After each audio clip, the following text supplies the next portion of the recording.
کبھی کبھی ہمیں ایسا لگتا ہے کہ زندگی میں اللہ تعالیٰ ہمیں ان چیزوں کے ذریعے آزماتا ہے جن کے ساتھ ہم بہت زیادہ جڑ جاتے ہیں، جن چیزوں کو ہم اپنی خوشی، اپنی ضرورت، اپنی زندگی کا بہت اہم حصہ سمجھنے لگتے ہیں. And sometime the things we are most attach to are the things we don't get. اور کبھی ایسا بھی ہوتا ہے کہ جو چیز ہمارے بہت قریب ہوتی ہے وہ ہم سے چھین دی جاتی ہے.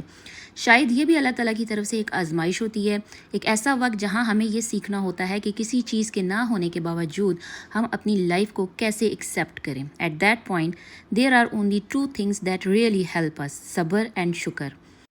ہمیں پھر اسی کمی کے ساتھ جینا پڑتا ہے، اسی کو ایکسیپٹ کرنا پڑتا ہے، اور اپنی لائف میں جو باقی نعمتیں ہیں، جو باقی بلیسنگ ہیں، ان کو اپریشیٹ کرنا پڑتا ہے.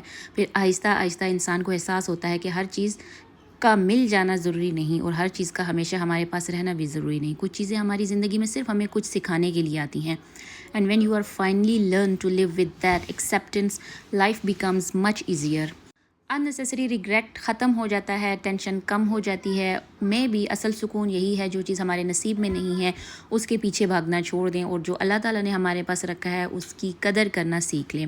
Because sometime what feels like our biggest loss can actually become our biggest lesson.